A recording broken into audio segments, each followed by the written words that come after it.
ఎన్టీఆర్ జిల్లా తిరువూరు స్వాతంత్ర పోరాట యోధుడు, భారతదేశ మొట్టమొదటి ప్రధానమంత్రి పండిట్ జవహర్లాల్ నెహ్రూ పుట్టినరోజు పురస్కరించుకుని నవంబర్ 14వ తారీఖున బాలల దినోత్సవం జరుపుకుంటాం.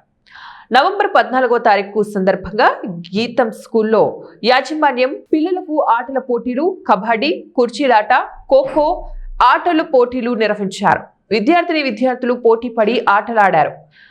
తద్వారా పిల్లలకు మానసిక ఉల్లాసం, ప్రశాంతత, క్రీడల్లో ఆసక్తి గల వారిని గుర్తించి వారి నైపుణ్యతలను పెంపొందుకోవచ్చని ప్రిన్సిపాల్ తెలిపారు.